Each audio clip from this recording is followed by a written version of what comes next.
For Project 2, I'm continuing to explore the issue of racism in my Faultline of Oakland, California. The city's size, diverse demographic, and relevance to the larger Bay Area make it a prominent metropolitan location with countless opportunities for social interaction. I'm researching racism's effects on those experiencing it, how it presents itself, and the frequency of these interactions in one of the largest cities in the state.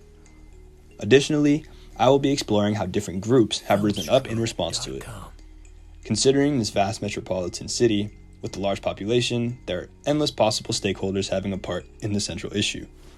I'll be exploring racism and anti-racism through the points of view of Ibram X. Kendi, the East Oakland Collective, and the Black Organizing Project. With the Bay being one of the most diverse places in the state, the general population may be unaware of racial injustice that still occurs here. By providing a new viewpoint for others to see fights against racism in the same region they live in, this film could be interesting, insightful, and eye-opening. Falling into the informational rhetorical genre, this film is meant to broadcast information through the perspective of its audience, which is also the point of view I was searching for when attempting to find research. Overall, I think it'll let me present my ideas clearly and thoroughly, so that's the format I've decided to use for the presentation. Historical evidence has shown that racism has survived for hundreds of years, resulting in the unjust treatment of countless people. The United States is no exception to this, and racist acts continue to take place even to this day.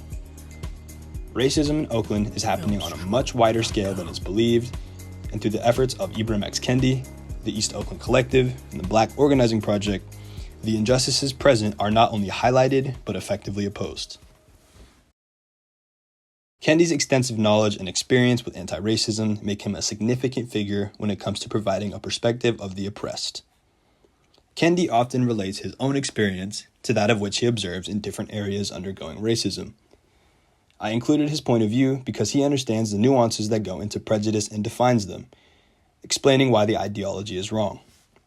However, he also mentions anecdotal evidence of his personal accounts of not only being racially targeted, but also when he is standing against prejudice. In fact, his #1 New York Times best-selling novel, How to Be an Anti-Racist, is an entire dive into this very subject. His literary works are his primary form of expressing his perspective, and on several other occasions, he has spread compelling information regarding anti-racism through speeches as well as interviews. His overall grasp of the concept not only provides informative definitions of several aspects of racism, but it also inspires those to change their ideas to better understand divided populations. The way he defines these concepts serve as a baseline to refer back to, therefore making it easier to visualize and conceptualize as I present the different ideas. In other words, because of Kendi, we can better understand what those facing racism are going through. By painting a picture of what racism looks like and how it may show up in daily life, Kendi provides examples of exactly what to avoid and what to focus on when it comes to working towards racial harmony. This is a necessary step for combating injustice in both Oakland and the world, as a change in mindset creates a stronger will for those coming together in the fight for equality.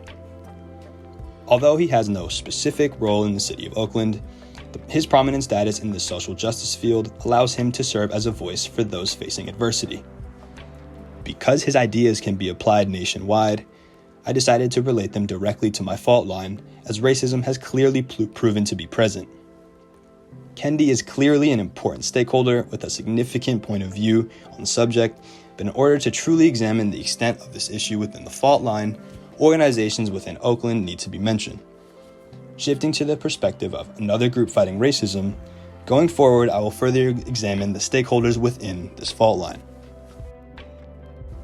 The actions of the East Oakland Collective, a nonprofit organization formed in the city, not only reflect the presence of racial disparity, but also the rising collective fight against racism.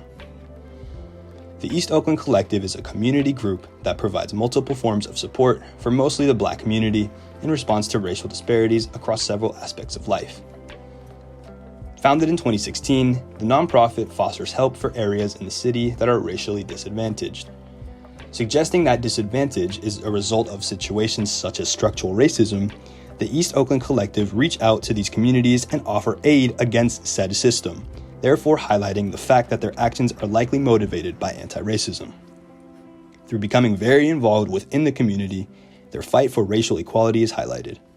In addition, the organization's role in the battle against injustice is made clear, making the East Oakland Collective a very important stakeholder regarding this issue. Some ways they support their community include inspiring activism, which is seen through efforts to represent those in East Oakland affected by racism and other societal issues. Through forms of protest such as marches, civic engagement aims to address the issue and represent those affected as well. Additionally, the East Oakland Collective's Feed the Hood program aims to supply the homeless with meals similar to the Black Panther Party's free lunch movement. Considering both these organizations were founded in the same place, it's no surprise that the former took inspiration from one of the most successful uprising groups in California history. All actions of the East Oakland Collective provide support and foster a sense of belonging for the vulnerable populations. In doing so, they slowly but surely eliminate the difference in quality of life between the mostly Black population that the nonprofit aids and the rest of the populace. As a result, systemic racism is effectively opposed, therefore once again highlighting the East Oakland Collective's contribution to the overall issue. The Black Organizing Project's formation of a program in response to an act of police brutality, along with the actions and help that they have provided since, make them a direct representation of the fight against racism in Oakland. The members of the Black Organization Project's point of view is important and relevant to my central issue because their formation is based on members experiencing anti-Blackness at some point. Similar to the East Oakland Collective, this nonprofit strives to better the lives of Black Oakland residents to ensure racial justice. This organization is more focused in community-led work aimed towards helping those who have experienced racism to feel like they truly belong. Considering their perspective on the issue, I featured this group as a stakeholder because of their values. On several occasions, they have successfully represented the citywide push for equality for all, demonstrated by their various work for the community. Systems that institutionally blames its victims, from issues pertaining to civil and immigrant rights, labor unions, and police brutality. The voices of the community have stood against systematic subjugation as a leading influence for global liberty and justice for all. At BOP, we stand on this legacy. Together, we fight for equal voices. Black Organizing Project advocates for alternative choices of policing in our communities, ending school pushout, and advocating for economic justice for Bay Area families. One of the most successful demonstrations of rallying together for an anti-racist cause is reflected in the creation of the BOSS program, or Bettering Our School System. The Black Organizing Project directly acted against an act of police violence on the Black community and started this project in protest of killing Raheem Brown by Oakland PD. Police brutality and systemic racism have been going hand in hand for decades, and to the citizens of Oakland, the murder reflected institutionalized discrimination. It is for this direct response towards addressing the problem of racism completely within the Faultline that the Black Organizing Project's point of view on this topic is crucial to understanding its extent. This system actually proved to be successful, as this group is responsible for the cessation of police in Oakland schools, therefore showing how they proved their effectiveness in combating inequality. They've both addressed racism in several other ways as well, also in the form of engaging their community members through their work.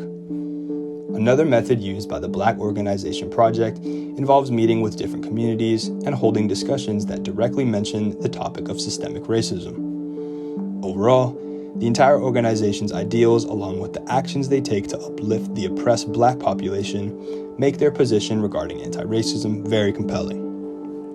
Their motivation for doing so is clear, and through all their work, the Black Organization Project reflects the presence of bigotry as well as represents the push towards ending it in Oakland entirely.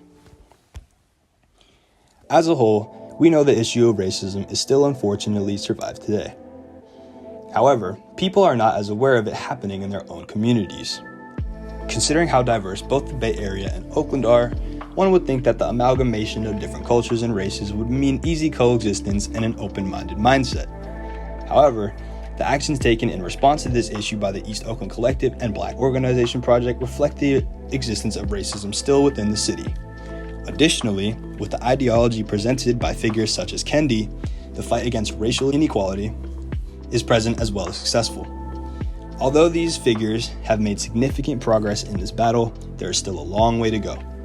Much like Oakland, residents and minorities in other big cities across the country are most likely experiencing these same issues in some way or form. Through uncovering the racism in an unexpected place, the level of discrimination in other metropolitan areas similar to Oakland, diverse or not, must be taken more seriously. Ultimately, I hope to raise awareness that racism can occur in any setting, and active steps towards fighting it should be taken.